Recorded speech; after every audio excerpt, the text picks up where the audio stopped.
നമസ്തേ, നമസ്കാരം. പിട്ടാപ്പിള്ളിൽ ഏജൻസീസ് ജനസഭയിലേക്ക് എല്ലാവർക്കും സ്വാഗതം. ജനസഭ ഇന്ന് ചേരുന്നത് ആറ്റിങ്ങൽ ലോക്സഭാ മണ്ഡലത്തിലാണ്.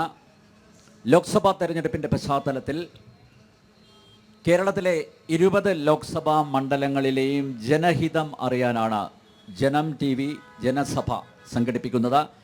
ഇന്നലെ തിരുവനന്തപുരം ലോക്സഭാ മണ്ഡലത്തിൽപ്പെട്ട പാറശാലയിൽ നിന്ന് ആരംഭിച്ച ജനസഭ ഇന്ന് ആറ്റിങ്ങലിൽ എത്തി നിൽക്കുന്നു. ആറ്റിങ്ങലിൻ്റെ പൊതുവിലുള്ള ഒരു ചിത്രം പരിശോധിക്കാം. ഇവിടെ സിറ്റിംഗ് MP കോൺഗ്രസിലെ അടൂർ പ്രകാശ് വീണ്ടും ജനവിധി തേടുന്നു. ഇടതുമുന്നണിയെ പ്രതിനിധീകരിച്ച് CPM-ൻ്റെ തിരുവനന്തപുരം ജില്ലാ സെക്രട്ടറി കൂടിയായ അഡ്വക്കേറ്റ് വി ജോയ് ജനവിധി തേടുന്നു. NDA പ്രതിനിധീകരിച്ച് BJP നേതാവും കേന്ദ്ര സഹമന്ത്രിയുമായ വി മുരളീധരൻ ജനവിധി തേടുന്നു. ശക്തമായ ത്രികോണ മത്സരത്തിനാണ് ആറ്റിങ്ങൽ ലോക്സഭാ മണ്ഡലം സാക്ഷ്യം വഹിക്കുന്നത്. ആറ്റിങ്ങൽ UDF നിലനിർത്തുമോ? ഇടതുമുന്നണി പഴയ കോട്ട തിരിച്ചു പിടിക്കുമോ? ആറ്റിങ്ങലിൽ BJP അട്ടിമറി വിജയം നേടുമോ?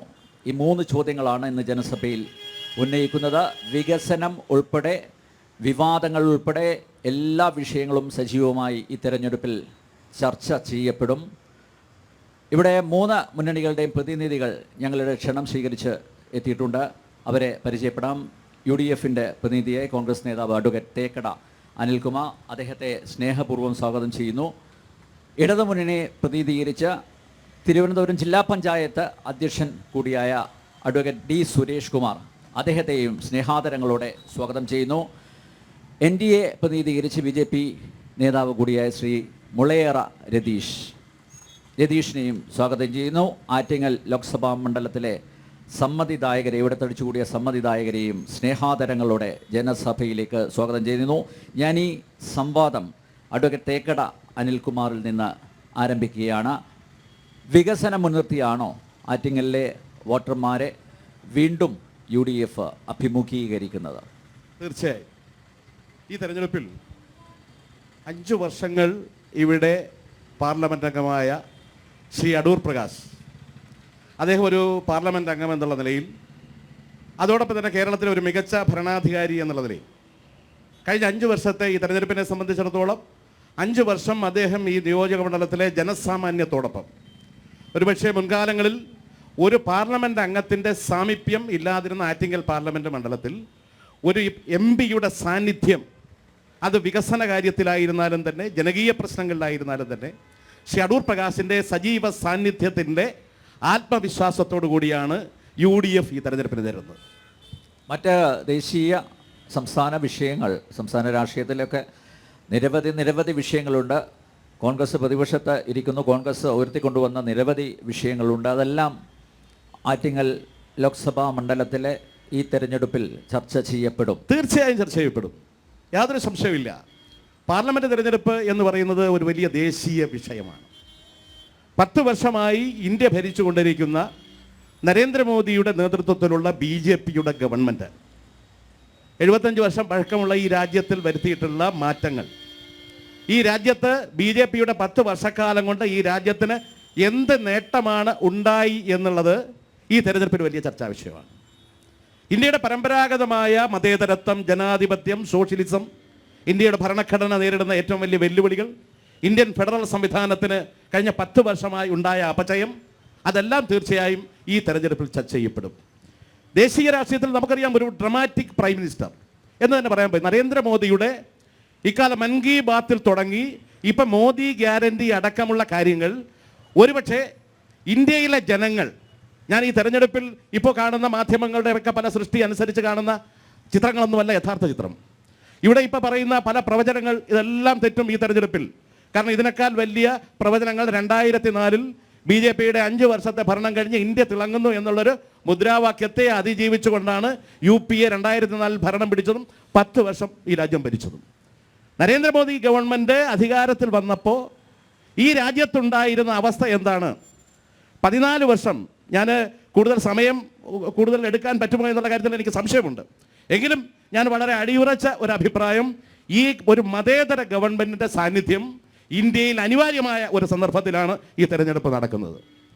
ഇവിടെ ഇന്ത്യയുടെ ഭരണഘടന ചോദ്യം ചെയ്യപ്പെടുന്നു. പാർലമെന്റ് നോക്കുകുത്തിയാകുന്നു. ഇവിടെ സ്ത്രീ സുരക്ഷ ഈ രാജ്യത്താകമാനം വലിയ വെല്ലുവിളി സൃഷ്ടിച്ചിരിക്കുന്നു.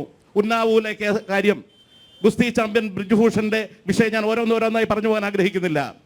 അതുപോലെ കത്വയിൽ നടന്ന പീഡനങ്ങൾ, ഡൽഹിയിൽ ഓരോ ദിവസവും കൊണ്ടിരിക്കുന്ന കാര്യങ്ങൾ, ഈ രാജ്യത്തെ സംബന്ധിച്ചിടത്തോളം മണിപ്പൂരിൽ നടക്കുന്ന നരഹത്യകൾ, അതോടൊപ്പം തന്നെ കാശ്മീരിൽ എന്ത് നടക്കുന്നു എന്ന് ഇന്ന് പുറം ലോകം അറിയാത്ത ഒരവസ്ഥ ഈ രാജ്യത്തുണ്ടായിട്ടുണ്ട്. അപ്പൊ ഇതിനെതിരായി അതിശക്തമായ നമ്മുടെ രാജ്യത്തെ ഫെഡറൽ സംവിധാനം, നമ്മുടെ ഭരണഘടനാ ശില്പികൾ വിഭാവന ചെയ്ത ഈ രാജ്യത്തിന്റെ അവസ്ഥ പുനഃസ്ഥാപിക്കാൻ, ഒരു മതേതര ഇന്ത്യ പുനഃസ്ഥാപിക്കാനുള്ള ഒരു രണ്ടാം സ്വാതന്ത്ര്യ സമരമായി ഈ തെരഞ്ഞെടുപ്പിനെ UDF കാണുന്നു എന്നുള്ളതാണ്. 2, സംസ്ഥാന ഗവൺമെന്റിനെ കുറിച്ച് സംസാരിച്ചു. ഞാൻ ചോദിക്കുന്നത്, ഈ ഗവൺമെന്റ് 8 വർഷക്കാലമായി കേരളം ഭരിച്ചുകൊണ്ടിരിക്കുന്ന പിണറായി വിജയന്റെ നേതൃത്വത്തിലുള്ള ഗവൺമെന്റ്, ഞാൻ സമീപകാല കാര്യങ്ങളെക്കുറിച്ചോ മാസപ്പടിയെക്കുറിച്ചോ ഈ പറയും പോലെ SFIO കേരളത്തിൽ അന്വേഷിക്കുന്ന കാര്യങ്ങളെക്കുറിച്ചോ ഒന്നും ഞാൻ ഇവിടെ ഒന്നൊന്നായി പറഞ്ഞു പോകാൻ ആഗ്രഹിക്കുന്നില്ല. പക്ഷേ കേരളത്തിൻ്റെ സാമൂഹ്യ മണ്ഡലത്തിൽ ഇത്രത്തോളം ഭരണപരമായി ഒരു ഗവൺമെന്റ് രാഷ്ട്രീയ എതിരാളികൾക്കെതിരെ നടത്തുന്ന ഹീനമായ ശ്രമങ്ങൾ, ഇത് ആറ്റിങ്ങൽ പാർലമെന്റ് മണ്ഡലമാണ്. ഇന്ന് കേരളം ഏറ്റവും കൂടുതൽ ചർച്ച ചെയ്യപ്പെടുന്നത്, ഇന്നലെ കേരളത്തിൻ്റെ മുഖ്യമന്ത്രി ഇവിടെ ജനകീയ സമ്മർദ്ദത്തിന് വഴങ്ങി വയനാട് പൂക്കോട് വെറ്റിനറി യൂണിവേഴ്സിറ്റിയിലെ സിദ്ധാർത്ഥ് എന്ന് പറയുന്ന ആ വിദ്യാർത്ഥിയുടെ മരണം CBI എൻക്വയറിക്ക് വിട്ടു. സമ്മർദ്ദത്തിന് വഴങ്ങിയാണ്. കാരണം ഒരിക്കലും കേരളത്തിലെ ഒരു ഗവൺമെന്റ് ഒരു കൊലപാതക കേസും CBI അന്വേഷിക്കുന്നതിനെതിരായിരുന്നു. അരിയിൽ ഷുക്കൂറിന്റെ കേസ്, ഷോയിബിന്റെ കേസ്, അതുപോലെ തന്നെ കൃപേഷിന്റെയും ശരത് ലാലിന്റെയും കൊലപാതകം, GP ചന്ദ്രശേഖരന്റെ കൊലപാതകം, ഈ കൊലപാതകങ്ങൾ CBI അന്വേഷിക്കാതിരിക്കാൻ ഏകദേശം 2.5 കോടി രൂപ വക്കീൽ ഫീസ് കൊടുത്ത ഒരു ഗവൺമെന്റ്, എൻ്റെ നമ്മളുടെയൊക്കെ നികുതി പണം. ആ ഗവൺമെന്റ് ഇന്ന് കേരളം ഒരു തെരഞ്ഞെടുപ്പിന്റെ പടിവാതിൽക്കൽ എത്തി നിൽക്കുന്നു. ഞാൻ പൂക്കോട് വെറ്റിനറി കോളേജിലെ സിദ്ധാർത്ഥിന്റെ മരണം എന്ന് പറയുന്നത് ഒരു ഒറ്റപ്പെട്ട സംഭവമല്ല. കേരളത്തിലെ കലാലയങ്ങളെ കലാപശാലകളാക്കുന്ന SFIയും DYFIയും അടക്കമുള്ള പ്രസ്ഥാനങ്ങളുടെ പ്രവർത്തനങ്ങൾ ഈ തെരഞ്ഞെടുപ്പിൽ കേരളം ചർച്ച ചെയ്യപ്പെടണം. ഞാൻ ഈ സിദ്ധാർത്ഥിന്റെ മരണം, ഈ ആറ്റിങ്ങൽ നിയോജക മണ്ഡലത്തിലെ ഒരു പാവപ്പെട്ട വിദ്യാർത്ഥിയാണ് സിദ്ധാർത്ഥ്.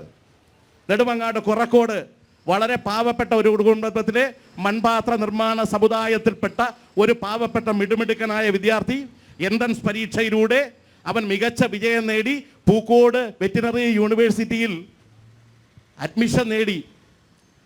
2ാം വർഷം, ആദ്യത്തെ വർഷം ന്യൂ കമേഴ്സിനെ അവിടെ ഹോസ്റ്റലിൽ താമസിക്കില്ല, അറിയാം. 2ാം വർഷം അവൻ പഠിക്കാൻ പോയി.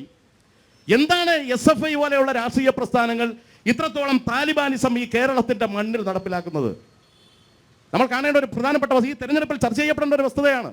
ഇതൊന്നും മറച്ചുവെച്ച കേരളത്തിന്റെ, ഞാൻ ഓരോ അഴിമതിയുടെ കാര്യങ്ങളൊന്നും ഞാനിവിടെ പറഞ്ഞു പോകാൻ ആഗ്രഹിക്കുന്നില്ല. പക്ഷേ കേരളത്തിലെ യൂണിവേഴ്സിറ്റി കോളേജായിരുന്നാലും, തൃശ്ശൂർ കേരളവർമ്മ കോളേജായിരുന്നാലും, കേരളത്തിലെ കലാലയങ്ങളെ വിദ്യാർത്ഥികളുടെ സുരക്ഷ, കാരണം നമ്മുടെയൊക്കെ മക്കൾ കോളേജുകളിൽ വളരെ സ്വതന്ത്രമായി പോയി പഠിച്ച് തിരിച്ചു വരണമെന്ന് ആഗ്രഹിക്കുന്നവരാണ്. സിദ്ധാർത്ഥിന്റെ അച്ഛൻ കണ്ണീരോടെ പറഞ്ഞ കാര്യങ്ങൾ മാധ്യമങ്ങൾ കണ്ടതാണ്. 3 ദിവസം ഒരു വിദ്യാർത്ഥിയെ, അവൻ എന്ത് തെറ്റാണ് ചെയ്തത്? ബാലൻസ് അവൻ ഡാൻസ് കളിച്ചു, മേലാളന്മാർക്ക് പിടിച്ചില്ല. അവനെ വീട്ടിലേക്ക് മടങ്ങിപ്പോയി അവനെ വിളിച്ചു വരുത്തി ആദ്യം കുന്നിൻ മുകളിലേക്ക് കൊണ്ടുപോയി. ഇത് കേരളത്തിലാണ് നടക്കുന്നത്. കുന്നിൻ മുകളിലേക്ക് കൊണ്ടുപോയി മാരകമായി പീഡിപ്പിച്ചു, തിരിച്ചു കൊണ്ടുവന്നു. 21 നമ്പർ മുറിയിലിട്ടും ഭീകരമായി മർദ്ദിച്ചു. കുറ്റവിചാരണ നടത്തി താലിബാൻ തീവ്രവാദികൾ ചെയ്യും പോലെ. വീണ്ടും മുറിയിലിട്ടു, കഴുത്തിൽ വരിഞ്ഞു മുറുക്കി. ഇത്തരത്തിൽ വിദ്യാർത്ഥി സമൂഹത്തെ അക്രമവൽക്കരിക്കുന്ന ഒരു SFI, DYFI, കാരണം ഇവിടെ പഴയ SFI നേതാവാണ് ഇവിടെ LDF സ്ഥാനാർത്ഥിയായി മത്സരിക്കുന്നത്. അപ്പോൾ ഇത് ഈ തെരഞ്ഞെടുപ്പിൽ ചർച്ച ചെയ്യണം. കേന്ദ്ര ഗവൺമെന്റിന്റെ കഴിഞ്ഞ 10 വർഷമായി ഇന്ത്യയുടെ മതേതരത്വത്തിനേറ്റ ഏറ്റവും വലിയ തിരിച്ചടികൾ, അതോടൊപ്പം തന്നെ ശ്രീ അടൂർ പ്രകാശ് ഈ ആറ്റിങ്ങലിന്റെ മണ്ണിൽ നടപ്പിലാക്കിയ, അഭിമാനത്തോടെ ഞാൻ പറയാൻ ആഗ്രഹിക്കുന്നു, ആറ്റിങ്ങൽ ബൈപ്പാസ്. ആറ്റിങ്ങൽ ഏറ്റവും ഗതാഗത കുരുപ്പ് വടക്കോട്ട് പോകുമ്പോൾ ഉണ്ടാകുന്ന ഒരു സ്ഥലമാണ്. ഇവിടെ കല്ലമ്പലത്തിന് ഇപ്പുറത്ത് നിന്ന് ആരംഭിച്ച് ഇവിടെ മാമത്ത് അവസാനിക്കുന്ന ആറ്റിങ്ങൽ ബൈപ്പാസ് 790 കോടി രൂപ ഈ ആറ്റിങ്ങൽ പാർലമെന്റ് മണ്ഡലത്തിന്റെ ചരിത്രത്തിൽ ഏറ്റവും വലിയ വികസന പ്രവർത്തനം നടപ്പിലാക്കിയ ജനപ്രതിനിധിയാണെന്നുള്ള അഭിമാനത്തോടെ അദ്ദേഹം നടപ്പിലാക്കിയ മറ്റു കാര്യങ്ങൾ ഞാൻ ഒന്നൊന്നായി പറഞ്ഞു പോയാൽ, നാവായിക്കുളം ESI ആശുപത്രി 2012 തറക്കല്ലിട്ടതാണ്. 10 വർഷം പട്ടിമൂത്രമൊഴിച്ച തറക്കല്ല്. ആ കെട്ടിടത്തിന്റെ പണി പൂർത്തിയാക്കാൻ അടൂർ പ്രകാശിന് സാധിച്ചിട്ടുണ്ട്. മുതലപ്പുഴയിലെ ഫിഷിംഗ് ഹാർബർ കേരളം ഏറ്റവും കൂടുതൽ ചർച്ച ചെയ്യപ്പെട്ടതാണ്. മുതലപ്പുഴയിലെ ഫിഷിംഗ് ഹാർബർ, അതിൽ നിർമ്മാണ വൈകല്യമുണ്ട്. ആ നിർമ്മാണ വൈകല്യം അവിടെ 69 മനുഷ്യ ജീവനുകളാണ് നഷ്ടപ്പെട്ടത് മുതലപ്പുഴയിൽ. ആ മനുഷ്യ ജീവനുകൾ നമുക്കറിയാം. ഗവൺമെന്റിന്റെ ഭാഗത്ത് അനാസ്ഥയുണ്ടായപ്പോൾ അദ്ദേഹം അവിടെ സത്യാഗ്രഹം ഇരുന്നു. കേന്ദ്ര ഏജൻസികൾ ഇടപെട്ടു.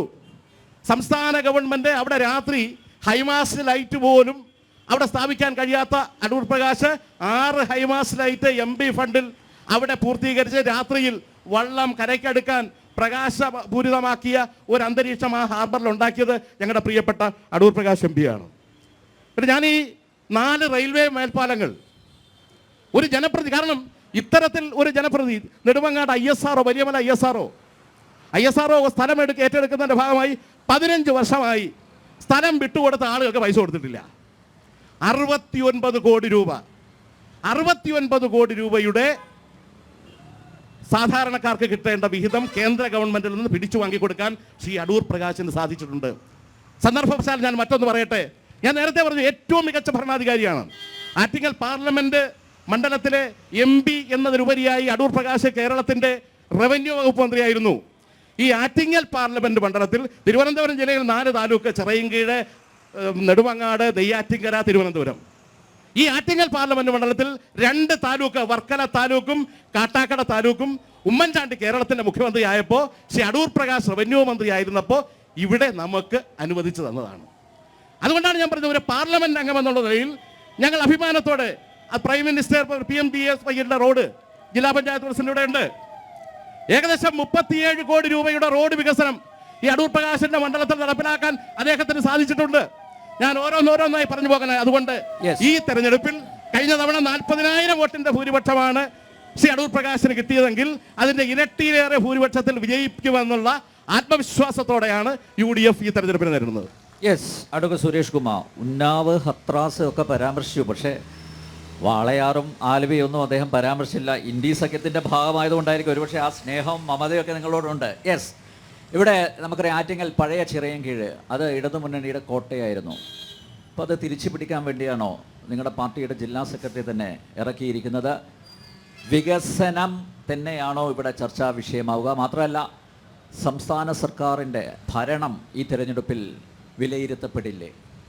തീർച്ചയായും ഇടതുപക്ഷ ജനാധിപത്യ മുന്നണി ഇവിടെ സൂചിപ്പിച്ചതുപോലെ വികസനം ചർച്ച ചെയ്യുന്ന ഒരു പ്രധാനപ്പെട്ട തെരഞ്ഞെടുപ്പായി തന്നെയാണ് ഈ ലോക്സഭാ തെരഞ്ഞെടുപ്പിനെ കാണുന്നത്.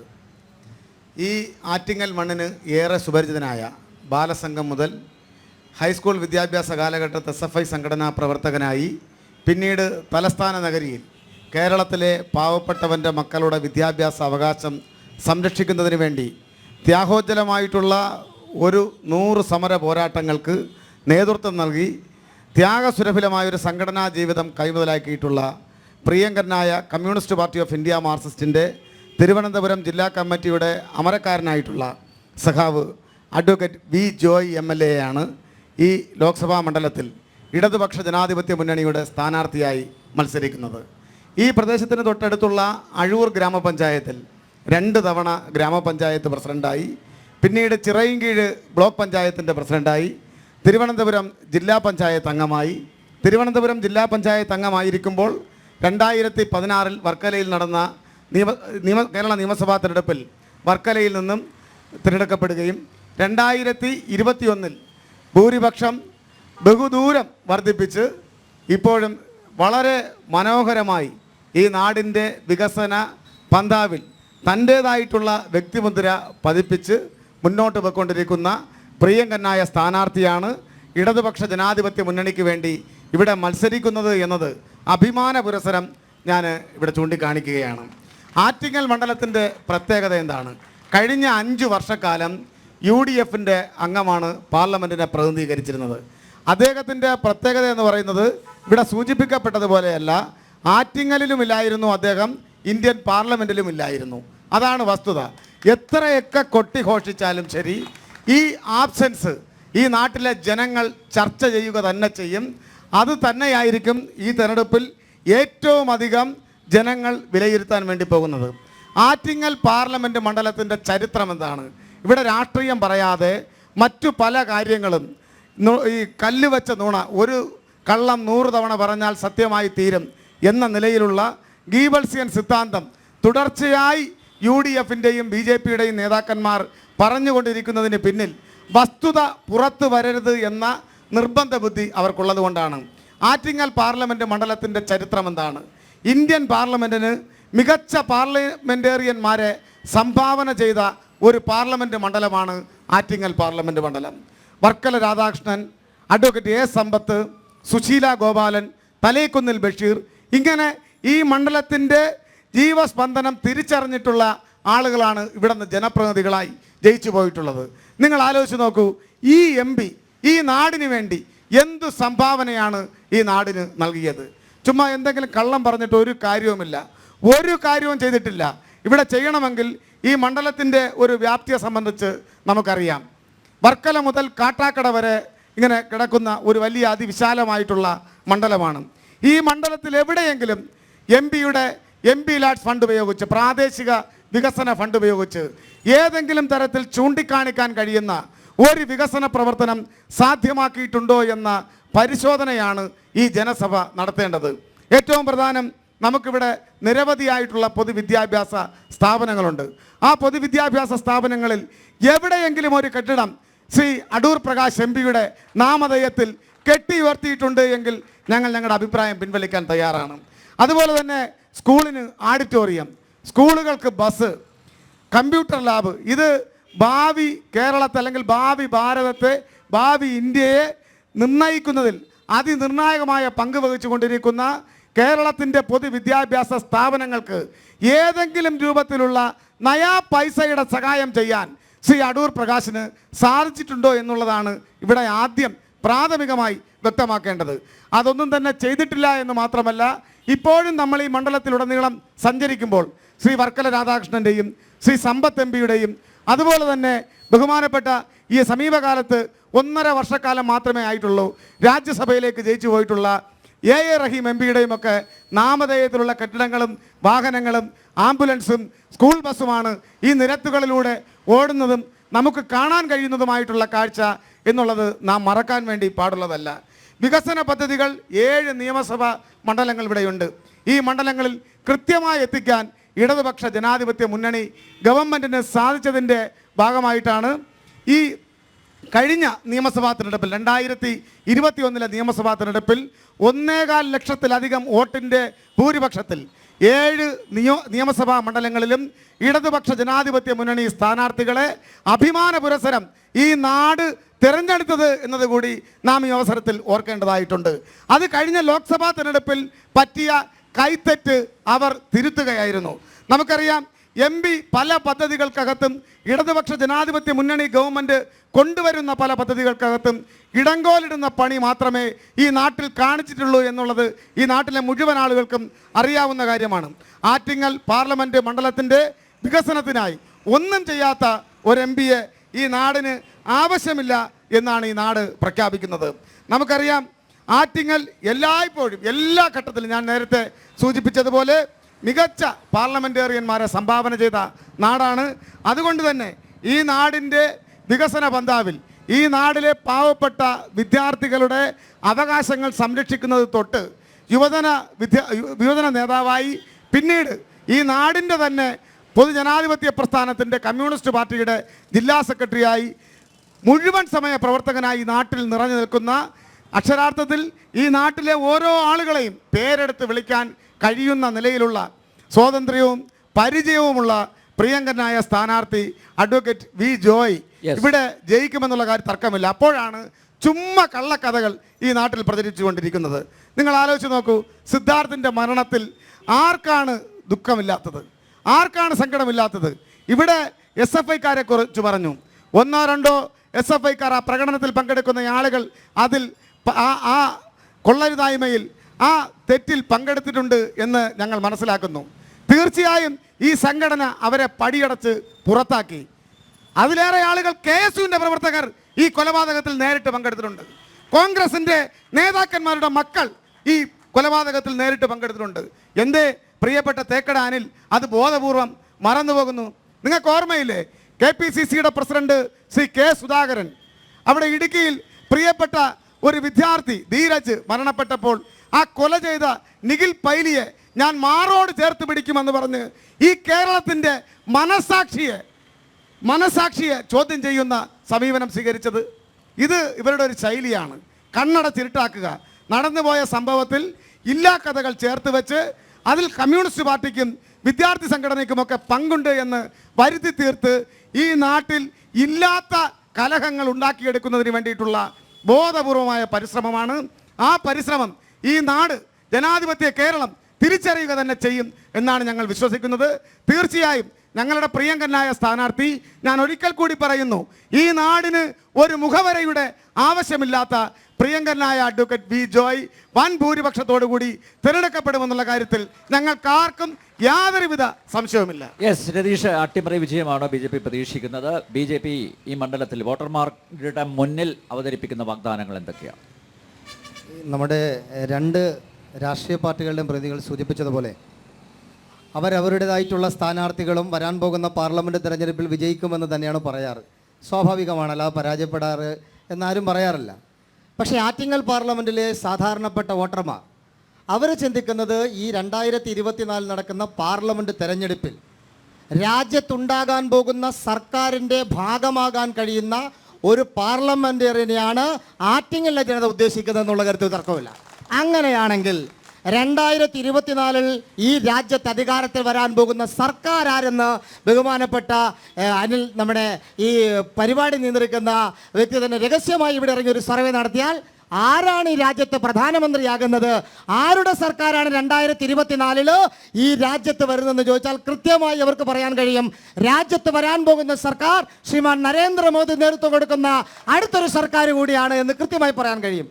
ഞങ്ങൾക്ക് ഈ പാർലമെൻറ്റിലെ ജനതയോട് പറയാനുള്ളത്, ഈ വരാൻ പോകുന്ന സർക്കാരിൻ്റെ പ്രതിനിധിയാകാൻ ആറ്റിങ്ങലിലെ മോദിയുടെ ഗ്യാരണ്ടിയായി ഒരു കേന്ദ്രമന്ത്രിയെ സംഭാവന ചെയ്യാനുള്ള ഒരു അവസരമായി ഈ പാർലമെന്റിലെ ജനത ഇത് ഉപയോഗപ്പെടുത്തുമെന്നുള്ള കാര്യത്തിൽ ഞങ്ങൾക്ക് യാതൊരു തർക്കവും ഈ അവസരത്തിലില്ല. ഒരു കാര്യം ഞങ്ങൾ സൂചിപ്പിക്കാം. നോക്കൂ, 2024 നടക്കുന്ന തെരഞ്ഞെടുപ്പ് രാജ്യത്തെ സംബന്ധിച്ച്, പാർലമെന്റുകളെ സംബന്ധിച്ച് ഒരു അവ്യക്തതയില്ലാത്തൊരു തെരഞ്ഞെടുപ്പാണ്. കഴിഞ്ഞ 2019 തെരഞ്ഞെടുപ്പ് കേരളത്തിലെ ചില മാധ്യമങ്ങൾ ഈ രാജ്യത്ത് അധികാരത്തിൽ വരാൻ പോകുന്നത് രാഹുൽ ഗാന്ധി നേതൃത്വം കൊടുക്കുന്ന ഒരു സർക്കാരാണെന്ന് പറഞ്ഞുകൊണ്ട്, രാജ്യത്തെ രാഹുൽ ഗാന്ധി പ്രധാനമന്ത്രിയാകുമെന്ന് പറഞ്ഞുകൊണ്ട് കേരളത്തിലെ മാധ്യമങ്ങൾ 35-45% പ്രധാനമന്ത്രിക്ക് സാധ്യത രാഹുൽ ഗാന്ധിക്കെന്ന് പറഞ്ഞുകൊണ്ട് കേരളത്തിൽ ഒരു വലിയ പ്രചരണം നടത്തി. എന്നാൽ കേരളത്തിന് പുറത്തുള്ള പല മാധ്യമങ്ങളിലും സർവേ നടത്തിയത് രാജ്യത്തെ നരേന്ദ്രമോദിയുടെ സർക്കാരാണ് വീണ്ടും വരാൻ പോകുന്നത്. പക്ഷേ ഇന്നത്തെ ഒരു സർവേയും ഇന്നത്തെ രാഷ്ട്രീയ സാഹചര്യവും ഇവിടുത്തെ ജനാധിപത്യ വിശ്വാസികൾക്ക്, എൻ്റെ ശബ്ദം കേൾക്കുന്ന ഈ ജനൻ ടിവിയിലൂടെയുള്ള ആറ്റിങ്ങൽ പാർലമെന്റ് ജനതയ്ക്ക് കൃത്യമായി അറിയാം, ഈ തെരഞ്ഞെടുപ്പിൽ ഈ സർക്കാർ, നരേന്ദ്രമോദിയുടെ സർക്കാർ തുടരുമെന്നുള്ള കാര്യത്തിൽ യാതൊരു തർക്കവുമില്ല. നേരത്തെ സൂചിപ്പിച്ച ബഹുമാനപ്പെട്ട കോൺഗ്രസിൻ്റെ വക്താവ് സൂചിപ്പിച്ചു, ഞങ്ങളുടെ MP കഴിഞ്ഞ 5 വർഷക്കാലമായി ഏതു മേഖലയിലുമുണ്ട്, എല്ലാ മേഖലയിലും വികസനം എത്തിച്ച MP ആണ് ഞങ്ങളുടെ MP എന്ന് ഞാൻ ചോദിക്കാൻ ആഗ്രഹിക്കുക. ഞാൻ താമസിക്കുന്നത് ഈ മണ്ഡലത്തിൽ അരുവിക്കരയിലെ 127 നമ്പർ ബൂത്തിൽ താമസക്കാരനാണ് ഞാൻ. എൻ്റെ മണ്ഡലത്തിൽ ബഹുമാനപ്പെട്ട MP ആയിട്ടുള്ള ശ്രീമാൻ അടൂർ പ്രകാശ് വന്നിട്ടും കണ്ടിട്ടും എത്രയും നാളുകളായി.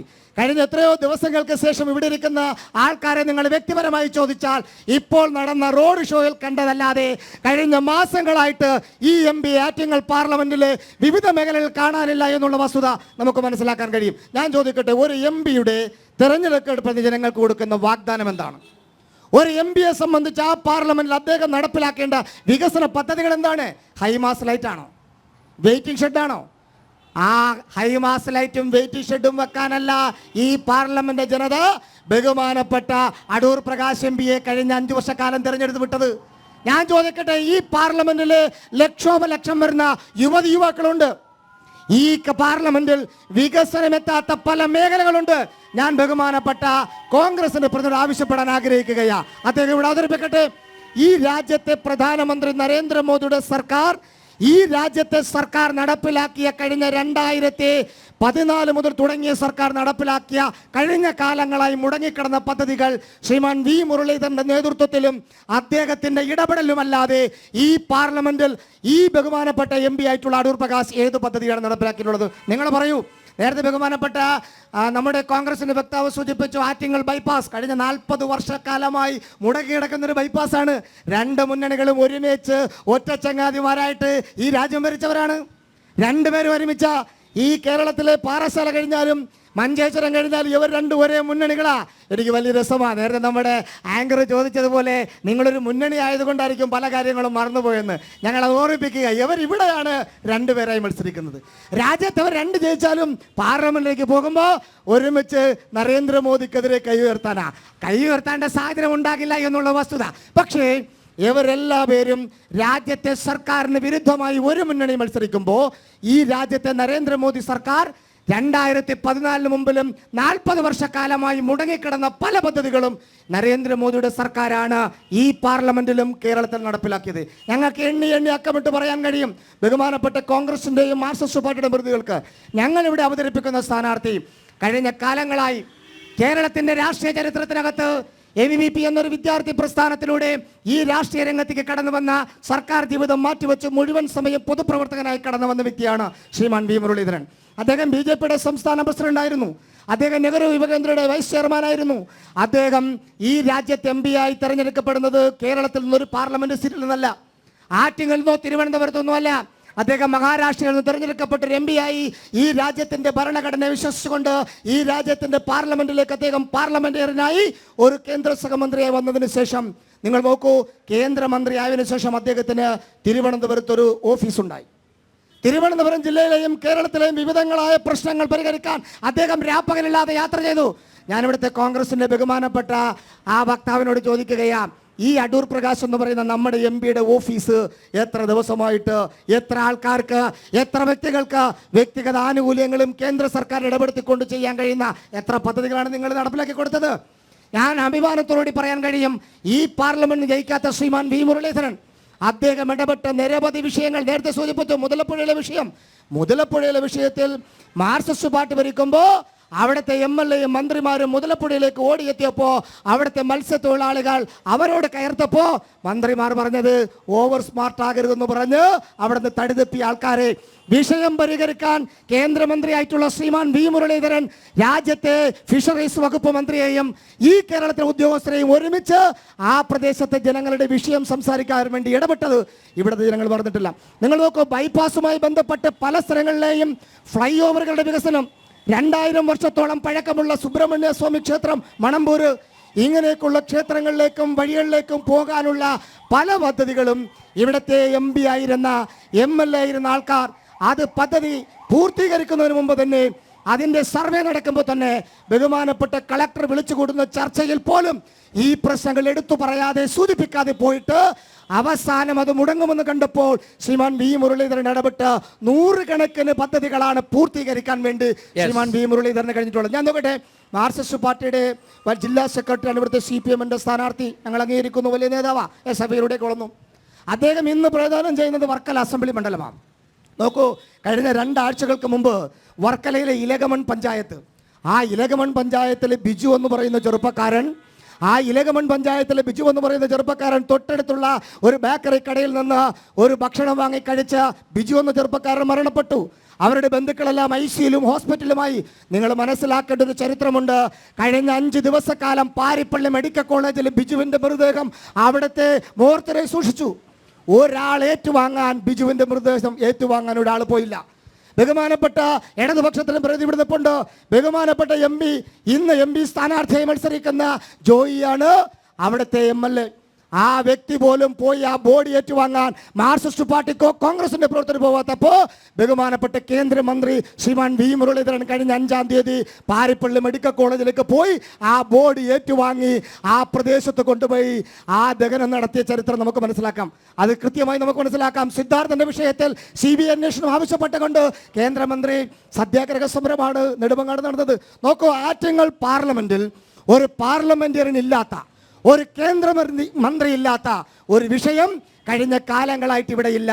അതുകൊണ്ടാണ് ഇവിടുത്തെ പ്രബുദ്ധരായ ജനാധിപത്യ വിശ്വാസികളോട് BJP പറയുന്നത്, വരാൻ പോകുന്ന നരേന്ദ്രമോദിയുടെ സർക്കാരിൽ നിങ്ങൾ വികസനമാണ് ഉദ്ദേശിക്കുന്നുവെങ്കിൽ, നിങ്ങൾ വികസനമാണ് നമ്മുടെ പാർലമെന്റിൽ വരേണ്ടതെങ്കിൽ, ശ്രീമാൻ വി മുരളീധരന് അവസരം കൊടുത്താൽ ഇന്ത്യൻ പാർലമെന്റ് ചരിത്രത്തിൽ ചിറയൻകീഴിലും ആറ്റിങ്ങലിലെയും മാറ്റിവെച്ചുകൊണ്ട് ഒരു കേന്ദ്ര സഹമന്ത്രിയോ കേന്ദ്രമന്ത്രിയോ ഒരു ക്യാബിനറ്റ് മന്ത്രിയോ കിട്ടാൻ പറ്റുന്ന ഒരു സാഹചര്യമുണ്ട്. അത് പ്രയോജനപ്പെടുത്തണമെന്ന് മാത്രമാണ് ഈ ഒരു ഡിബേറ്റിലൂടെ ഈ പാർലമെന്റിലെയും കേരളത്തിലെ ജനങ്ങളുടെ മുന്നിൽ BJP വയ്ക്കാനുള്ളത്. യെസ്, എം പിയുടെ അഭാവം, എം പിയുടെ അസാന്നിധ്യം, വികസന മുരടിപ്പ്, സിദ്ധാർത്ഥൻ്റെ ദുരൂഹ മരണം, 3 മുന്നണികളുടെയും നേതാക്കന്മാർ, വക്താക്കൾ അവരുടെ നിലപാട് വിശദമായി വിശദീകരിച്ചു കഴിഞ്ഞിരിക്കുന്നു. ഇനി വോട്ടർമാരുടെ ഊഴമാണ്. ജനാധിപത്യത്തിൻ്റെ ശക്തി ജനങ്ങളാണ്. അവർക്ക് പറയാനുണ്ട്, അവർക്ക് ചോദിക്കാനുണ്ട്.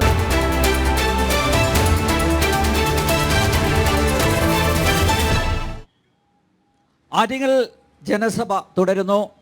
ഇനി ജനങ്ങളുടെ ചോദ്യങ്ങളിലേക്ക് പോവുകയാണ്, വോട്ടർമാരുടെ ചോദ്യങ്ങളിലേക്ക് പോവുകയാണ്. ജനാധിപത്യം ശക്തിപ്പെടുത്തുന്നത് ജനങ്ങളാണ്. അവരുടെ ചോദ്യങ്ങൾക്ക് പ്രസക്തിയുണ്ട്. അതിനുള്ള ഒരു വേദിയാണ് ഇത്. ആദ്യ ചോദ്യത്തിലേക്ക് പ്ലീസ്. ഹലോ, നമ്മളെ ഉന്നത വിദ്യാഭ്യാസ രംഗം ഇന്ന് ആന കയറിയ കരിമ്പന്തോട്ടം പോലെയാണ്. ബിന്ദു ഇങ്ങനെ വേറെ go I take my house എന്ന് പറഞ്ഞിട്ട് കാര്യമില്ല. നമ്മളെ വിദ്യാർത്ഥികളിൽ നിന്ന് JNUവിലില്ല. എന്താ ഇവിടെ ക്വാളിറ്റി ഇല്ല, ക്വാണ്ടിറ്റി മാത്രമേ ഉള്ളൂ. ഇങ്ങനെ സൃഷ്ടിച്ചു വിടുകയാണ് വിദ്യാർത്ഥികൾ, ഇങ്ങനെ സൃഷ്ടിച്ചു വിടുകയാണ്. അവർക്ക് യാതൊരു ക്വാളിറ്റിയും ഇല്ല. അവിടെ എൻട്രൻസ് വരുന്നവരെ 70% വിദ്യാർത്ഥികളും മലയാളികളായിരുന്നു. ഇപ്പം ഈ 10% ഉള്ളൂ. നമ്മളെ വിദ്യാഭ്യാസ രംഗം എങ്ങോട്ടാണ് പോകുന്നത്? 5-8 സർവകലാശാലകളിൽ VC-മാരില്ല, 60 കോളേജുകളിൽ പ്രിൻസിപ്പൽമാരില്ല. നിങ്ങൾ എന്ത് വിദ്യാഭ്യാസമാണ്? ഒരു യുവതലമുറയെ വാർത്തെടുക്കേണ്ടതാണ്. എൻ്റെയോ നിങ്ങളെയോ ഒക്കെ മക്കൾ നാളെ എവിടെയാണ്? എല്ലാം പരകായ പ്രവേശം ചെയ്യാണ്. ബ്രിട്ടനിലും അമേരിക്കയിലും UK ഒക്കെ പോയാണ്. നിങ്ങൾ എന്ത് വിദ്യാഭ്യാസമാണ് നടത്തുന്നത്? ആശുപത്രികളുടെ ശോച്യാവസ്ഥ നിങ്ങൾക്ക് അറിയാമോ? നിങ്ങളിവിടെ നിന്നൊരു വലിയ വിളമ്പിയല്ലോ. നമ്മുടെ മെഡിക്കൽ കോളേജിൽ നമുക്ക് കടന്നു ചെല്ലാൻ പറ്റുമോ? രോഗികൾക്ക് പ്രാഥമിക ചികിത്സ പോലും കൊടുക്കുന്നില്ല. ഒരു കൂട്ടിരിപ്പുകാർക്ക് അവിടെ ഇരിക്കാൻ പറ്റുന്നില്ല. ബെഡില്ല. അവർക്ക് യാതൊരു സൗകര്യങ്ങളുമില്ല. അവരെ പാരസെറ്റമോൾ പോലും കൊടുക്കുന്നില്ല. എന്ത് ആരോഗ്യം നിങ്ങൾ ഉണ്ടാക്കുന്നത്? നിങ്ങൾ ഇങ്ങനെയാണോ ഭരിക്കുന്നത്? ഈ എന്തിനേറെ പറയുന്നത്? പാവപ്പെട്ട വിധവ വയോജനങ്ങൾക്ക് പെൻഷൻ കിട്ടുന്നില്ല. 7 മാസമായി പെൻഷൻ കിട്ടുന്നില്ല. ഈ പൈസ കൊണ്ടാണ് ഒരു നേരത്തെ ആഹാരമോ അതല്ലെങ്കിൽ ഒരു പാരസെറ്റമോളോ അവർ വാങ്ങുന്നത്. നിങ്ങൾ എന്ത് ഭരണമാണ് കാണിക്കുന്നത്? നിങ്ങളിവിടെ വലിയ വിപ്ലവവും അതും ഇതുമൊക്കെ പറയില്ല. എന്താണ് ഇവിടെ നടത്തുന്നത്? ഒരു സ്വാഭാവിക നീതി, ജനങ്ങൾക്കുള്ള സ്വാഭാവിക നീതി. നിങ്ങൾ സെസ് വിരിച്ചു. നിങ്ങളുടെ ബാലഗോപാൽ നിയമസഭയിൽ പറയുന്നത് ഞാനും കേട്ടതാണ്. ഒരു 2 രൂപ സെസ് വിരിച്ചാൽ 900 കോടി കിട്ടും. അതിൽ 850 കോടി നികുതി കൊടുത്ത് പെൻഷൻ കൊടുത്തിട്ട് ബാക്കി 50 കോടി നമ്മളെ പോക്കറ്റിടാം എന്ന് പറഞ്ഞിട്ട് കാര്യമില്ല. സെസ് വിരിച്ച് നിങ്ങൾ എന്ത് ചെയ്തു? അതിനുള്ള മറുപടി പറയണം. പാവപ്പെട്ടവരെയാണ് ആദ്യം. നിങ്ങൾ ഒരു കമ്മ്യൂണിസ്റ്റ് പാർട്ടിയാണെങ്കിൽ നിങ്ങൾ പാവപ്പെട്ടവരെയാണ്, അവരെയാണ് പരിഗണിക്കേണ്ട. അല്ല ഇവിടുത്തെ ജനസദസ്സിൽ പങ്കെടുത്ത വലിയമാരെ ഇല്ല. അവരൊക്കെ അതിൽ 10-30 ലക്ഷം കൊടുത്ത് ജനസദസ്സ് നടത്തി കാണും. യെസ്, ഉന്നത വിദ്യാഭ്യാസ രംഗത്തിൻ്റെ അവസ്ഥ, ആരോഗ്യ മേഖലയിലെ ദുരവസ്ഥ, മാത്രമല്ല ഈ പെൻഷൻ കിട്ടാത്ത, സാമൂഹികക്ഷേമം പെൻഷൻ കിട്ടാത്തതിൻ്റെ ആ ഒരു വേദന അദ്ദേഹത്തിൻ്റെ വാക്കുകളിൽ ഉണ്ട്. കേരളത്തിൻ്റെ ഉന്നത വിദ്യാഭ്യാസ മേഖലയെക്കുറിച്ച് വളരെ കാര്യമായി ഒരു പഠനം നടത്താതെയാണ് അദ്ദേഹം ഇവിടെ ഇന്നിപ്പോൾ ദുരാരോപണം ചൊരിഞ്ഞിട്ടുള്ളത്. ഞാനതിൻ്റെ വിശദാംശങ്ങളിലേക്ക് ഈ പരിമിതമായ സമയത്തിൽ കടക്കുന്നില്ല. കേരളത്തിൻ്റെ ഉന്നത വിദ്യാഭ്യാസ മേഖല ഇന്ന് ഇന്ത്യക്ക് മാതൃകയാണ്, ലോകത്തിന് മാതൃകയാണ്. ലോകത്തിലെ തന്നെ ഏറ്റവും പ്രധാനപ്പെട്ട യൂണിവേഴ്സിറ്റികളുമായി കിടപിടിക്കുന്ന നിലയിൽ ഏറ്റവും മനോഹരമായി കേരളത്തിൻ്റെ ഉന്നത വിദ്യാഭ്യാസ മേഖല നിലകൊള്ളുകയാണ്. ഇവിടെ സൂചിപ്പിക്കപ്പെട്ടതല്ലോ, ജവഹർലാൽ നെഹ്റു യൂണിവേഴ്സിറ്റിയിലും മറ്റ് യൂണിവേഴ്സിറ്റികളിലുമൊക്കെ കേരളത്തിലെ വിദ്യാർത്ഥികളുടെ പ്രാതിനിധ്യം കുറവാണ് എന്നാണ് അദ്ദേഹം ഇവിടെ സൂചിപ്പിച്ചത്. എവിടെ നിന്നാണ് അദ്ദേഹത്തിന് ഈ കണക്ക് കിട്ടിയത് എന്നതിനെ സംബന്ധിച്ച് എനിക്കറിയില്ല. എന്തായാലും ആ കണക്ക് എൻ്റെ പ്രിയപ്പെട്ട സുഹൃത്തെ അത് തെറ്റാണ്. നിങ്ങൾ മനസ്സിലാക്കുന്ന കാര്യങ്ങളല്ല. കേരളത്തിലെ വിദ്യാർത്ഥികളുടെ തലച്ചോറ് ഏറ്റവും മെച്ചപ്പെട്ട തലച്ചോറായതുകൊണ്ടാണ് വിദേശ സർവകലാശാലകളിലടക്കം വിദേശ രാജ്യങ്ങളിലടക്കം കേരളത്തിലെ വിദ്യാർത്ഥികൾക്ക് പഠനത്തിന് വലിയ പ്രയോറിറ്റി ലഭിച്ചുകൊണ്ടിരിക്കുന്നത്.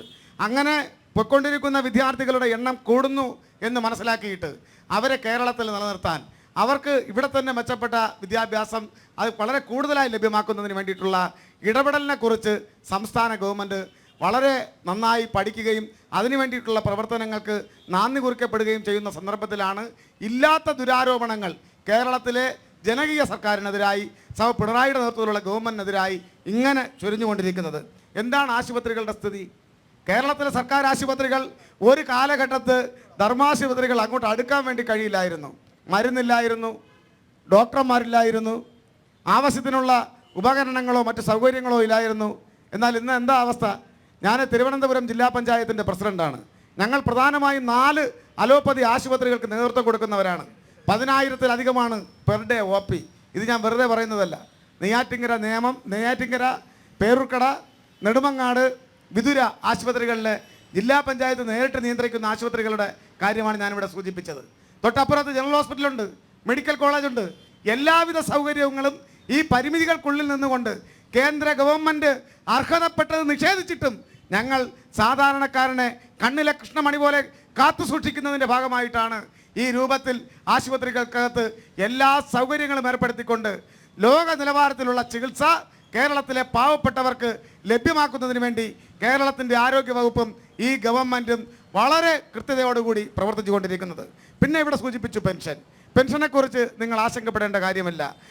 പെൻഷൻ ഏത് വിധേനയും ഈ നാട്ടിലെ പാവപ്പെട്ടവർക്ക് കിട്ടരുത്, അവരുടെ കൈകളിൽ ലഭ്യമാകരുത് എന്ന നിർബന്ധ ബുദ്ധിയോടുകൂടി കേരള സർക്കാരിന് അവകാശപ്പെട്ടതുപോലും പിടിച്ചു വച്ചിരിക്കുകയാണ്.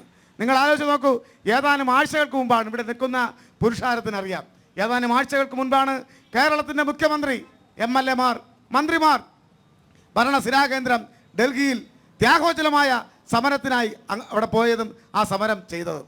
ആ സമരം ചെയ്തതിന് ശേഷം വെറുതെ ഇരിക്കുകയായിരുന്നില്ല. ബഹുമാനപ്പെട്ട സുപ്രീം കോടതിയുടെ കനിവ് തേടി പരാതിയുമായി സുപ്രീം കോടതിക്ക് മുമ്പായി പോകേണ്ട ഗതികേട് ഞങ്ങൾക്കുണ്ടായി. അന്ന് ഈ പറയുന്ന BJPയും കോൺഗ്രസും ഒറ്റക്കെട്ടായി നിന്നുകൊണ്ട് ഞങ്ങളെ ആക്ഷേപിച്ചു, ഞങ്ങളെ എതിർത്തു, ഞങ്ങളുടെ ശ്രമങ്ങളെ മോശപ്പെടുത്താനുള്ള ശ്രമം ഇവിടെ ഉണ്ടായി. എന്നാൽ ബഹുമാനപ്പെട്ട സുപ്രീം കോടതി വിധിച്ചിരിക്കുകയാണ്, കേരളത്തിന് അർഹമായത് കൊടുക്കണം, അത് കഴിഞ്ഞിട്ട് ഈ പരാതി പിൻവലിക്കണമെന്നാണ് കേന്ദ്ര ഗവൺമെൻറ്റിൻ്റെ ആവശ്യം. എന്നാൽ ആ പരാതി പിൻവലിക്കേണ്ടുന്ന കാര്യമില്ല, പരാതി അതിൻ്റെ വേഗത്തിൽ നടന്നുകൊള്ളട്ടെ, കേരളത്തിന് അർഹതപ്പെട്ടത് കൊടുക്കാൻ നിങ്ങൾ തയ്യാറാകണമെന്ന് നിസ്സംശയം ഉത്തരവിടുകയാണ് ഉണ്ടായത്. ഇവിടെ എന്താ ചെയ്തത്?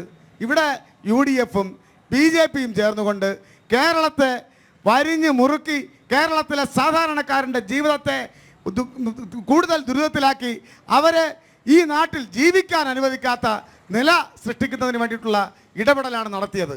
എന്നാൽ അതിൽ നിന്നും കേരളത്തെ രക്ഷിക്കുന്നതിന് വേണ്ടി കേരളത്തിൻ്റെ രക്ഷകന്റെ സ്ഥാനത്താണ് കേരളത്തിൻ്റെ പ്രിയങ്കരനായ മുഖ്യമന്ത്രിയും മന്ത്രിമാരും MLA മാരും ത്യാഗോജ്വലമായ സമരവും നിയമ പോരാട്ടവും നടത്തി കേരളത്തിലെ പാവപ്പെട്ട ജനങ്ങൾക്ക് വേണ്ടി, അവരുടെ മക്കളുടെ വിദ്യാഭ്യാസ അവകാശം സംരക്ഷിക്കുന്നതിന് വേണ്ടി, അവരുടെ പെൻഷൻ മുടങ്ങാതിരിക്കുന്നതിന് വേണ്ടി, അവർക്ക് മതിയായ ചികിത്സ ലഭ്യമാകുന്നതിന് വേണ്ടിയിട്ടുള്ള പോരാട്ടമാണ് ഈ ഭൂമിയിൽ, ഈ മണ്ണിൽ നടത്തിക്കൊണ്ടിരിക്കുന്നത്.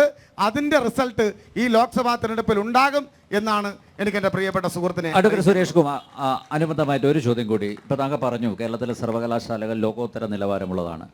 അങ്ങനെയാണെങ്കിൽ എന്തിനാണ് സ്വകാര്യ സർവകലാശാലകൾക്കും അതുപോലെ വിദേശ സർവകലാശാലകൾക്കും ചുവപ്പ് പരവതാനി വിരിച്ചു കൊടുക്കാൻ തീരുമാനിച്ചിരിക്കുന്നത്? ലോക വിദ്യാഭ്യാസ നിലവാരത്തിൽ ലോകത്തിലുണ്ടാകുന്ന മാറ്റങ്ങൾക്ക് മുന്നിൽ നമ്മൾ കണ്ണടച്ച് നിന്നിട്ട് കാര്യമില്ല. തീർച്ചയായിട്ടും അത്തരം പ്രവർത്തനങ്ങൾ ലോക നിലവാരത്തിലുണ്ടാകുന്ന മാറ്റങ്ങളെ കൂടി ഉൾക്കൊണ്ട് മുന്നോട്ട് പോകാൻ ഈ സർക്കാർ തീരുമാനിക്കുമ്പോൾ തീർച്ചയായും എന്തിനാണ് എതിർപ്പുമായി നിങ്ങൾ വരുന്നത്? നിങ്ങളെന്ന് ഞാൻ സൂചിപ്പിച്ചത്, ഇവിടെ വലതുപക്ഷ രാഷ്ട്രീയത്തിൻ്റെ വക്താക്കൾ എന്തിനാണ് തുടർച്ചയായി ഇങ്ങനെ എതിർപ്പുമായി വരുന്നത്? അങ്ങനെയാണെങ്കിൽ ആദ്യം മാപ്പ് പറയുന്നത് TP ശ്രീനിവാസനോടല്ലേ? അല്ലേ? അദ്ദേഹത്തിന്റെ കരണക്ക് കുറ്റിക്കല്ലെ അടി കൊടുത്തത്. ഏതെങ്കിലും ഒരു ഒറ്റപ്പെട്ട സംഭവത്തെ ചൂണ്ടിക്കാണിച്ചുകൊണ്ട് അന്ന് അവിടെ ഉണ്ടായത് എന്താണ്, അവിടെ എന്താണ് ഉണ്ടായത്, അവിടെ ഉണ്ടായ സംഭവത്തെക്കുറിച്ച് വ്യക്തമായി മനസ്സിലാക്കാതെ TP ശ്രീനിവാസനെ അടിച്ചതും ഉന്നത വിദ്യാഭ്യാസ മേഖലയിൽ ഉണ്ടാകുന്ന നേതാവിനെ സസ്പെൻഡ് ചെയ്തു. ഏതെങ്കിലും ഒരു ഞാൻ പറഞ്ഞല്ലോ, ഒരു SFI എന്ന് പറയുന്ന ഒരു മഹാപ്രസ്ഥാനമാണ്. ആ മഹാപ്രസ്ഥാനത്തിനകത്ത് ഉണ്ടായിക്കൊണ്ടിരിക്കുന്ന ഏതെങ്കിലും ഒരു വ്യക്തിയോ ഏതെങ്കിലും ഒരു പ്രകടനത്തിൽ പങ്കെടുക്കുന്നയാളോ കാണിക്കുന്ന ഒരു ചെറിയ തെറ്റിനെ പർവ്വതീകരിച്ച് കാണിച്ച് ഈ പ്രസ്ഥാനമാകെ കുഴപ്പമാണ്, ഇതാകെ മോശപ്പെട്ടവരുടെ സംഘടനയാണ് എന്ന് വരുത്തി തീർക്കാൻ നടത്തുന്ന ശ്രമം ബഹുമാനപ്പെട്ട ഈ ഓഡിയൻസ് തിരിച്ചറിയണം. ഞാൻ ചോദിക്കട്ടെ, ധീരജ് എന്ന് പറയുന്ന ഒരു വിദ്യാർത്ഥി കൊല ചെയ്യപ്പെട്ടു ഇടുക്കിയിൽ. ആ കൊല ചെയ്യപ്പെട്ട വിദ്യാർത്ഥിയെ കൊന്നയാൾ, അത് നിഖിൽ പൈലി എന്നാണ് അദ്ദേഹത്തിൻ്റെ പേര്. അദ്ദേഹത്തിന് എൻ്റെ കുട്ടിയെ ഞാൻ ഏത് വിധേനയും സംരക്ഷിക്കുമെന്നാണ് ഉത്തരവാദിത്തപ്പെട്ട രാഷ്ട്രീയ പ്രസ്ഥാനത്തിൻ്റെ നേതാവ് ഈ പൊതുജനത്തെ നോക്കി, കേരളത്തിൻ്റെ ജനാധിപത്യ വിശ്വാസികളെ നോക്കി പറഞ്ഞത് ആർക്കും ഒരു സങ്കോചം ഉണ്ടതായി അല്ല, കേരളത്തിലെ ക്യാമ്പസുകളിൽ ഒരു വിദ്യാർത്ഥി മരിച്ചു വീഴരുത്, ഒരു വിദ്യാർത്ഥിയും മരിച്ചു ഞങ്ങളും വീഴരുത്. മരിക്കരുത്, നിങ്ങളും മരിക്കരുത്, ആരും മരിക്കരുത്, ആരും മരിക്കരുത് എന്ന് തന്നെയാണ് SFIയുടെയും DYFIയുടെയും ഇടതുപക്ഷ പുരോഗമന പ്രസ്ഥാനങ്ങളുടെയും അഭിപ്രായം. അല്ല, ഒരു കാര്യം ഇന്നലെ CPI സംസ്ഥാന സെക്രട്ടറി ബിനോയ് വിശ്വം എന്താണ് പറഞ്ഞത്? SFI നാമധാരികളായവർക്ക് സംഘടനാ തത്വങ്ങൾ അറിയില്ല എന്ന്. ഇടതുമുന്നണിയുടെ പ്രമുഖനായിട്ടുള്ള നേതാവ് പറഞ്ഞ വാക്ക് തന്നെയാണ് ഞാൻ വീണ്ടും ആവർത്തിക്കാൻ ശ്രമിക്കുന്നത്. SFI നാമധാരികൾ, ഒരു സംഘടന ഒരു ക്യാമ്പസിനകത്ത് അതിശക്തമാണെങ്കിൽ അതിനകത്ത് ആ സംഘടനയുടെ തത്വങ്ങൾ പൂർണ്ണമായും അംഗീകരിക്കാത്ത ആളുകൾ നുഴഞ്ഞു കയറാൻ സാധ്യതയുണ്ട്. അങ്ങനെ നുഴഞ്ഞു കയറിയ ഒന്നോ രണ്ടോ ആളുകളുടെ ഇടയിൽ നിന്നുണ്ടാകുന്ന ഇത്തരത്തിലുള്ള തെറ്റായ കാര്യങ്ങൾ ഒരാളും അംഗീകരിക്കില്ല. ആദ്യം പുറത്താക്കേണ്ട SFI സംസ്ഥാന സെക്രട്ടറി PM ആർഷോ ഇടതുപക്ഷ പുരോഗമന പ്രസ്ഥാനത്തിന്റെ ഏറ്റവും ശക്തനായിട്ടുള്ള നേതാവാണ്, വളർന്നു വരുന്ന നേതാവാണ്. ആ സഖാവ് വലതുപക്ഷ മാധ്യമങ്ങൾക്ക്, വലതുപക്ഷ രാഷ്ട്രീയത്തിനെതിരാണ്. അതുകൊണ്ട് തന്നെ ആർഷോയെ ഒറ്റപ്പെടുത്തി ചൂണ്ടിക്കാണിച്ച് ആക്രമിക്കാൻ നടത്തുന്ന ശ്രമം ഈ കേരള മണ്ണിൽ വിലപ്പോവില്ല. അത് ഈ നാട്ടിൽ നടപ്പിലാകുന്ന കാര്യമല്ല. ചുമ്മാ എന്തെങ്കിലും ഒരു കാര്യം പറഞ്ഞിട്ട് ആർഷോയെ ചൂണ്ടിക്കാണിച്ചിട്ട് ആർഷോ പ്രതികരിക്കും. ആർഷോ SFIയുടെ നേതാവാണ്, അതുകൊണ്ട് ആർഷോ കുഴപ്പക്കാരനാണെന്ന് വരുത്തി തീർക്കാനുള്ള ശ്രമം ഈ നാട്ടിൽ നടപ്പിലാവില്ല. ഞാനൊരു കാര്യം സൂചിപ്പിച്ചല്ലോ, എന്തേ മറുപടി പറഞ്ഞില്ല? നിഖിൽ പൈലിയെ ഞാൻ മാറോടണച്ച് സൂക്ഷിക്കും എന്ന് പറഞ്ഞ KPCC പ്രസിഡന്റിന്റെ അഭിപ്രായത്തോട് എന്തുകൊണ്ട് അഭിപ്രായം പറഞ്ഞില്ല? ഞങ്ങൾ വിമർശിച്ചതാണ്. അങ്ങനെ പറയാൻ പാടില്ല. അങ്ങനെ ഒരു കൊലയാളികളെയും ഒരു പാർട്ടി നേതാവും സംരക്ഷിക്കരുത്. ഞങ്ങൾ അതിനെതിരാണ്. ഈ സുഹൃത്തിവിടെ പറഞ്ഞ ഒരു ചോദ്യം വിദ്യാഭ്യാസ രംഗത്തെക്കുറിച്ചും ആശുപത്രിയെക്കുറിച്ചും പെൻഷൻ കിട്ടാത്തതിനെക്കുറിച്ചും ശമ്പളം കിട്ടാത്തതിനെക്കുറിച്ചും ഒക്കെ ഇന്നത്തെ കേരളത്തിന്റെ ഒരു നേർസാക്ഷ്യമാണ് അദ്ദേഹം. നവകേരള സദസ്സിൽ പൗരപ്രമുഖരെ മാത്രം വിളിച്ചതിലുള്ള അസംതൃപ്തിയും വിദ്യാഭ്യാസ രംഗം ഞാൻ ടെലിവിഷനിലൂടെ കണ്ടതാണ്. ഈ ആറ്റിങ്ങൽ ഓട്ടോ സ്റ്റാൻഡിലെ ഓട്ടോ ഡ്രൈവർമാരാണോ പൗരപ്രമുഖന്മാരാണെന്ന് എനിക്കറിയില്ല. ഈ നവകേരള സദസ്സിൽ പങ്കെടുത്തത് ഈ ആറ്റിങ്ങൽ ഓട്ടോ സ്റ്റാൻഡിലെ ഓട്ടോ ഡ്രൈവർമാർ, ചുമട്ട് തൊഴിലാളികൾ, വഴിയോര കച്ചവടക്കാരായിട്ടുള്ള അമ്മമാർ. പക്ഷേ ആ പൗരപ്രമുഖർ എന്നുള്ള ആ ഒരു ടേം വേണ്ടായിരുന്നു. അത് ഒഴിവാക്കണം. പൗരപ്രമുഖന്മാരും ഉണ്ടായിരുന്നില്ല. തീന്മേശയിൽ ഇരുന്ന ആളുകളുടെ എണ്ണം എടുത്താൽ മതി. ഓട്ടോ ഡ്രൈവർമാർ ആരെങ്കിലും മുഖ്യമന്ത്രി ഭക്ഷണം കഴിച്ച മേശയ്ക്ക് ഇരുവശോ ഇരുന്നെന്ന് പരിശോധിക്കാമല്ലോ, രേഖകളുള്ളതാണല്ലോ. ഞാൻ അതിലേക്ക് വരുന്നില്ല. വിദ്യാഭ്യാസ രംഗം എന്ന് പറയുന്നത് കേരളത്തിൽ ഈ പറഞ്ഞത് ശരിയാണ്. ഇത് കേരളത്തിലെ വിദ്യാർത്ഥികൾ മറ്റ് രാജ്യങ്ങളിലേക്ക് പോകുന്നു. കാരണം ഇവിടെ വയനാട് പൂക്കോട് വെറ്ററിനറി യൂണിവേഴ്സിറ്റിയെ പോലെ ഒരു കോളേജിൽ നമ്മുടെ മക്കളെ വിട്ട് പഠിപ്പിക്കാൻ നമ്മൾ തയ്യാറാകുമോ? എന്നാൽ ഈ തിരുവനന്തപുരം യൂണിവേഴ്സിറ്റി കോളേജിൽ ഒരു അഡ്മിഷൻ കിട്ടിയ രക്ഷകർത്താവിൻ്റെ മുഖഭാവം എന്തായിരിക്കും? കേരളത്തിലെ ഉന്നത വിദ്യാഭ്യാസ മേഖലയെ സുരേഷ് കുമാർ വളരെ സൂക്ഷിച്ചാണ് സംസാരിച്ചു വന്നത്. സുരേഷ് കുമാർ ഇവിടെ മത്സരിക്കുന്ന സ്ഥാനാർത്ഥി ശ്രീ ജോയ് പഴയ SFIക്കാരനാണെന്ന് പോലും പറയാതെ വളരെ സൂക്ഷിച്ചു. അപ്പൊ SFIയെ കുറിച്ച് ഉള്ള അഭിപ്രായം സുരേഷിനുണ്ട്. പറഞ്ഞു. അപ്പൊ ഞാൻ പറഞ്ഞു വന്നത് കേരളത്തിലെ വിദ്യാഭ്യാസ മേഖലയെ SFI പോലെയുള്ള രാഷ്ട്രീയ പ്രസ്ഥാനങ്ങളുടെ അതിപ്രസ്ഥാനവും ആ കാട്ടാളിത്തവും താലിബാനിസവും കേരളത്തിലെ വിദ്യാഭ്യാസ മേഖല, അവിടെ ഒരു അധ്യാപകൻ സ്വതന്ത്രമായി പഠിപ്പിക്കാൻ ഒരു അധ്യാപകൻ തയ്യാറായില്ല. അവിടെ പ്രിൻസിപ്പളായി നിയമനം കിട്ടുന്നവർ പല കോളേജിലും പോകാൻ തയ്യാറല്ല. കേരളത്തിലെ നമ്മുടെ ഗവർണറും കേരളത്തിലെ ഗവൺമെന്റും തമ്മിലുള്ള ഏറ്റുമുട്ടൽ നമുക്കറിയാം. ഉന്നത വിദ്യാഭ്യാസ മേഖല ആകെ കുളമായി കഴിഞ്ഞിരിക്കുന്നു എന്നുള്ളത് ഞാനിവിടെ പറയേണ്ട കാര്യമല്ല. 2 ആശുപത്രിയുടെ കാര്യം പറഞ്ഞു. ജില്ലാ പഞ്ചായത്ത് പ്രസിഡന്റ് ഇവിടെ നിൽക്കുകയാണ്. കേരളത്തിലെ ആശുപത്രികൾ മരുന്നില്ല, ശോചനീയമാണ്. ജില്ലാ പഞ്ചായത്തിന്റെ കീഴിലുള്ള നെടുമങ്ങാട് ജില്ലാ ആശുപത്രിയിൽ എൻ്റെ പ്രിയപ്പെട്ട പ്രസിഡന്റ്, ഇന്ന് രാവിലെ പുരുഷന്മാരും സ്ത്രീകളും ഒരു വാർഡിൽ കിടക്കേണ്ട ദുര്യോഗം താങ്കൾ നിയന്ത്രിക്കുന്ന നെടുമങ്ങാട് ജില്ലാ ആശുപത്രിയിലുണ്ടായി. ഞാൻ സാക്ഷിയാണ്. ഞാനിത് കള്ളം പറയുന്നതാണെങ്കിൽ നിങ്ങൾക്ക് അന്വേഷിച്ച് എനിക്കെതിരെ നടപടിയെടുക്കാം, ഇല്ലെങ്കിൽ നിങ്ങൾ മറ്റുള്ളവർക്കെതിരെ. അതാണ് കേരളത്തിലെ ഓരോ ആശുപത്രിയുടെ സ്ഥിതി. എനിക്കിന്ന് രാവിലെ സ്ഥാനാർത്ഥി പര്യടനമായി ഞാൻ അവിടെ പോയപ്പോൾ അവിടെ ഏറ്റവും വലിയ പരാതി, അവിടെ മറ്റുള്ളവർക്കൊന്നും കിടക്കാൻ നിവർത്തിയില്ല. അതാണ് കേരളത്തിൽ. പിന്നെ പെൻഷന്റെ കാര്യം ഞാനിവിടെ പറയണ്ട, KSRTCയുടെ കാര്യം പറയണ്ട. കേരളത്തിന്റെ ചരിത്രത്തിൽ ശമ്പളം കിട്ടാതെ 5 ദിവസം സർക്കാർ ഉദ്യോഗസ്ഥന്മാർ അറിഞ്ഞ ഒരു സംഭവം ഈ കേരളത്തിന്റെ ചരിത്രത്തിലുണ്ടായിട്ടുണ്ടോ? കേരളത്തിൽ ഏതെങ്കിലും ഒരു സർക്കാർ ജീവനക്കാർക്ക് മാസം 30-31 തീയതി ശമ്പളം കിട്ടാത്തത് ഇവിടെ ഈ പറഞ്ഞതുപോലെ സാക്ഷാൽ പിണറായി വിജയൻ കേരളം ഭരിക്കുമ്പോഴാണ്. നമ്മൾ മറന്നു പോകരുത്. അതുകൊണ്ടാണ് അദ്ദേഹം പറഞ്ഞത് കേരളത്തിന്റെ പരമശോചനീയമായ അവസ്ഥ. 8 വർഷക്കാലം കൊണ്ട് കേരളത്തിൽ ഭരിക്കുന്ന പിണറായി വിജയൻ ഗവൺമെന്റിന്റെ ഒരു ശോചനീയമായ അവസ്ഥ ഈ തെരഞ്ഞെടുപ്പിൽ ചർച്ച ചെയ്യപ്പെടും. അതിൽ വേവലാതി പറഞ്ഞിട്ട് കാര്യമില്ല. പിന്നെ വികസനത്തിന്റെ കാര്യം പറഞ്ഞു. ഞാൻ ഒരു വാക്ക് പറഞ്ഞ് അവസാനിപ്പിക്കാം.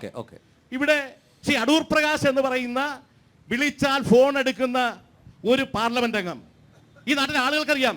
സമ്പത്ത് ഇവിടെ MP ആയിരുന്നു. ഏരിയ സെക്രട്ടറി സുരേഷ് വിളിച്ചാൽ ഫോൺ എടുക്കൂല, ഏരിയ സെക്രട്ടറി വിളിച്ചാൽ ഫോൺ എടുക്കൂല. തർക്കമുണ്ടോ? ഇവിടെ സുശീല ഗോപാലന്റെ കാര്യം പറഞ്ഞു, ഇവിടെ വർക്കല രാധാകൃഷ്ണ സാറിന്റെ കാര്യം പറഞ്ഞു, ഇവിടെ സമ്പത്തിന്റെ കാര്യം പറഞ്ഞു. ഇവിടെ ഇത്രയും ജനകീയനായ MP ഞങ്ങൾ അഭിമാനത്തോടെ പറയാൻ ആഗ്രഹിക്കുന്നു, ഇന്ത്യൻ പാർലമെന്റിൽ 543 അംഗ ഇന്ത്യൻ പാർലമെന്റിൽ ഏറ്റവും കൂടുതൽ ചോദ്യങ്ങൾ ചോദിച്ച ജനപ്രതിനിധി ആരെ എന്ന് ചോദിച്ചാൽ ആറ്റിങ്ങലിന്റെ ഞങ്ങളുടെ പ്രിയപ്പെട്ട അടൂർ പ്രകാശാണ്. ഇന്നലെ തിരുവനന്തപുരത്ത് UDF-ന്റെ വക്താവ് പറഞ്ഞത് ശശി തരൂർ ഏറ്റവും കൂടുതൽ ചോദ്യങ്ങൾ ചോദിച്ചത്. ചോദ്യങ്ങളുടെ എണ്ണത്തിൽ, ചോദ്യം ചോദിച്ചതിന്റെ എണ്ണത്തിൽ ഈ മണ്ഡലത്തിനെ സംബന്ധിച്ച് റെക്കോർഡുകളുണ്ട്. അത് ശ്രീ അടൂർ പ്രകാശാണ്. ഒറ്റ ചോദ്യം ചോദിച്ചിട്ടില്ല. സ്വകാര്യ ബില്ലുമായി ബന്ധപ്പെട്ട് ഒരു ചോദ്യം പോലും ചോദിക്കാത്ത MP. രേഖകൾ പരിശോധിക്കാം. യെസ് രേഖകൾ പരിശോധിക്കാം. Okay, Ratheesh please. ഹലോ, തരാം. ഇതിനകത്ത് 1-2 ചോദ്യങ്ങൾക്ക് മറുപടി പറയേണ്ടതായിട്ടുണ്ട്. നമ്മുടെ ഇവിടെ ഒരു ചേട്ടൻ നേരത്തെ 1-2 കാര്യങ്ങൾ ചോദിച്ചു. പക്ഷെ എനിക്ക് തോന്നുന്നു ഈ 2 പേർക്കും അത് വ്യക്തമായി ഉത്തരം കൊടുക്കാൻ കഴിഞ്ഞില്ല. ആദ്യം പറഞ്ഞത് ഉന്നത വിദ്യാഭ്യാസം കൊടുക്കേണ്ട വിദ്യാഭ്യാസ മേഖല, ഉന്നതമായ വിദ്യാഭ്യാസ മേഖല ഇപ്പം നശിച്ചുകൊണ്ടിരിക്കുകയാണ്. സത്യസന്ധമായ കാര്യമാണ് അദ്ദേഹം പറഞ്ഞത്. ഞങ്ങളുടെ അഭിപ്രായത്തിൽ, കേരളത്തിലെ പൊതുസമൂഹത്തിൻ്റെ അഭിപ്രായത്തിൽ ഉന്നതമായ വിദ്യാഭ്യാസം ഇല്ലെങ്കിലും മര്യാദയ്ക്കുള്ള വിദ്യാഭ്യാസം കൊടുക്കേണ്ടത് കേരളത്തിലെ വിദ്യാഭ്യാസ വകുപ്പ് മന്ത്രിക്കാണ്. കാരണം ഈ കേരളത്തിൽ നിന്ന് രാജ്യത്ത് എത്ര സംസ്ഥാനമുണ്ടെന്ന് പോലും അറിയാത്ത ഒരു വിദ്യാഭ്യാസ വകുപ്പ് മന്ത്രിയാണ് കേരളം ഭരിക്കുന്നത്. അത്രയും നമ്മൾ പ്രതീക്ഷമായി. 2, നേരത്തെ ബഹുമാനപ്പെട്ട നമ്മുടെ പാനലിസ്റ്റ്, നമ്മുടെ മാർക്സിസ്റ്റ് പാർട്ടിയുടെ നേതാവ് സൂചിപ്പിച്ച ഒരു കാര്യമുണ്ട്. നമ്മുടെ കോവളത്ത് നടന്ന വിഷയവും വയനാട്ടിൽ നടന്ന വിഷയവും ഒക്കെ ഒറ്റപ്പെട്ട സംഭവങ്ങളാണെന്നുള്ളതാണ്. അപ്പോൾ കേരളത്തിലെ മാർക്സിസ്റ്റ് പാർട്ടി ചെയ്യുന്ന കാര്യങ്ങളൊക്കെ ഒറ്റപ്പെട്ടതാണ്. കേരളത്തിലെ SFI ചെയ്യുന്നതെല്ലാം ഒറ്റപ്പെട്ടതാണ്. കേരള യൂണിവേഴ്സിറ്റി കോളേജിലെ കത്തിക്കുത്ത് കേസിലെ പ്രതിയും കേരള പോലീസിലെ PSC റാങ്ക് ലിസ്റ്റിലെ പ്രതിയുമൊക്കെ ഒറ്റപ്പെട്ട സംഭവങ്ങളാണ് എന്ന് വീണ്ടും അദ്ദേഹം തെളിവുകൾ നിർത്തി പറയുന്നതെല്ലാം ഒറ്റപ്പെട്ട സംഭവമാണ്. പക്ഷേ മറിച്ച് ഞാൻ ഒന്നുകൂടി സൂചിപ്പിക്കാനൊക്കെയാണ്, വയനാട് വെറ്റിനറി കോളേജിൽ ഇഷ്യൂ കേരളത്തിന് പുറത്ത് ഒരു സംസ്ഥാനത്തായിരുന്നെങ്കിൽ ഇവിടെ ഇരിക്കുന്ന DYFI-കാരനായിട്ടുള്ള ചെറുപ്പക്കാരും SFI-കാരുടെ ചെറുപ്പക്കാരും യൂത്ത് കോൺഗ്രസ്സുകാരും കേരളത്തിലെ തെരുവോരങ്ങളിൽ എന്ത് സമരമാണ് നടത്തിയിരുന്നത് എന്ന് നിങ്ങൾക്കറിയാം.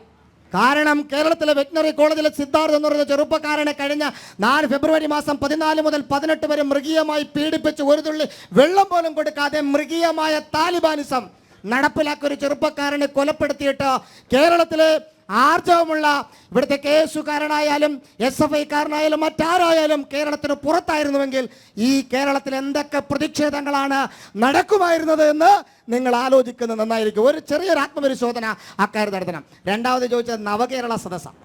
ബഹുമാനപ്പെട്ട കേരളത്തിലെ മുഖ്യമന്ത്രി ഒരു കാര്യവും മാർക്സിസ്റ്റ് പാർട്ടി ഒരു കാര്യവും മനസ്സിലാക്കേണ്ടത്, കേരളത്തിന്റെ ഖജനാവിൽ പൂച്ച പറ്റി കിടക്കുകയാണ്. ഖജനാവിൽ 5 നയാ പൈസ ഇല്ല. 1 രൂപ കൊടുക്കാനുള്ള കേരളത്തിന്റെ രാഷ്ട്രീയ ചരിത്രത്തിൽ കേരളത്തിലെ സർക്കാർ ഉദ്യോഗസ്ഥർക്ക് ശമ്പളം മുടങ്ങിയ ചരിത്രം ബഹുമാനപ്പെട്ട നേരത്തെ മാർക്സിസ്റ്റ് കോൺഗ്രസിന്റെ സുഹൃത്ത് സൂചിപ്പിച്ചു. കേരളത്തിലെ ചരിത്രത്തെ ഇവിടെ ഇരിക്കുന്ന എല്ലാ വിദ്യാർത്ഥികളും നല്ല രാഷ്ട്രീയ പാരമ്പര്യമുള്ളവരും രാഷ്ട്രീയ വിദ്യാർത്ഥികളാണ്. ഞാൻ ചോദിക്കാൻ ആഗ്രഹിക്കുക, കേരളത്തിന്റെ രാഷ്ട്രീയ ചരിത്രത്തിനകത്ത് സർക്കാർ ഉദ്യോഗസ്ഥർക്ക് കഴിഞ്ഞ 5 ദിവസങ്ങൾക്ക് ശേഷം ശമ്പളം കൊടുത്ത ഏത് സർക്കാരാണുള്ളത്? ആ സർക്കാർ മാർക്സിസ്റ്റ് പാർട്ടിയുടെ സർക്കാരാണെന്ന് നിങ്ങൾക്ക് അഭിമാനിക്കാം, ഒരു തർക്കവുമില്ല. അങ്ങനെയുള്ള സാഹചര്യത്തിൽ കേരളത്തിലെ മുഖ്യമന്ത്രിയും കേരളത്തിലെ മന്ത്രിമാരും അങ്ങ് കാസർഗോഡ് മുതൽ തിരുവനന്തപുരം വരെ ഒരു വലിയ പരിപാടി നടത്തി. ആ പരിപാടിയുടെ പേരാണ് നവകേരള സദസ്സ്. ഒരു വാഹനത്തിന് 1.5 കോടി രൂപയാണ് സുഹൃത്തെ. ആ 1.5 കോടി രൂപയുടെ വാഹനത്തിൽ, ശീതീകരിച്ച വാഹനത്തിൽ കേരളത്തിലെ മുഖ്യമന്ത്രിയും കേരളത്തിലെ മന്ത്രിമാരും കേരളത്തിലെ തെരുവോരങ്ങളിലൂടെ യാത്ര ചെയ്ത് തിരുവനന്തപുരത്ത് സമാപിച്ചു. കേരളത്തിലെ പാവപ്പെട്ടവന് പെൻഷൻ കൊടുക്കാൻ പൈസയില്ല. കേരളത്തിലെ പാവപ്പെട്ടവന് പെൻഷൻ കൊടുക്കുന്നത് മാത്രമല്ല, KSRTക്ക് പൈസയില്ല, സർക്കാർ മേഖലയിൽ പൈസയില്ല, കടമെടുക്കുകയാണ്. ആ സാഹചര്യം ഇത്രയും കോടി മുടക്കിയിട്ട് ഈ കേരളത്തിൽ നടത്തിയ ആ നവകേരള യാത്ര കൊണ്ട് ആർക്കാണ് ഗുണമെന്ന് ചോദിച്ചാൽ ഇവിടുത്തെ ബഹുമാനപ്പെട്ട മാർക്സിസ്റ്റ് പാർട്ടിയുടെ പാനലിസ്റ്റ് പറയണം, ആർക്കാ ഗുണം? നമ്മുടെ കണ്ണൂർ ഏകദേശം 12,000-16,000 അപേക്ഷയാണ് കിട്ടിയത്. അതിലൊരു നമ്മുടെ സൊസൈറ്റി, അതായത് സഹകരണ ബാങ്കിൽ അയാളുടെ വായ്പ വെട്ടിക്കുറയ്ക്കണമെന്ന് അവകാശപ്പെട്ടുകൊണ്ട് നവകേരള സദസ്സിലേക്ക് ഒരു നിവേദനം കൊടുത്ത സമയത്ത് ആ നവകേരള സദസ്സിൽ മുഖ്യമന്ത്രിയുടെ തീർപ്പെന്ന് പറയുന്നത് വെറും 312 രൂപയോ 400-ഓ 500-ന് താഴെയാണ്. ഇതാണ് കേരളത്തിൽ നടന്നത്. വസ്തുതകളെ വസ്തുതകളായി പറയാനും ആർജവത്തോടെ ജനങ്ങളുടെ മുന്നിൽ അവതരിപ്പിക്കാനും കഴിയണം. അതല്ലാതെ നുണ പ്രചരിപ്പിക്കരുത്. ഒരു കാര്യം കൂടി ആ വിഷയത്തിൽ സൂചിപ്പിക്കും. കേരളത്തിൽ 1.5 കോടി രൂപയുടെ വാഹനം എടുത്ത സമയത്ത് കേരളത്തിലെ ബഹുമാനപ്പെട്ട ഒരു മന്ത്രി കേരളത്തിലെ മാധ്യമങ്ങളുടെ മുന്നോട്ട് ചർച്ച നടത്തി.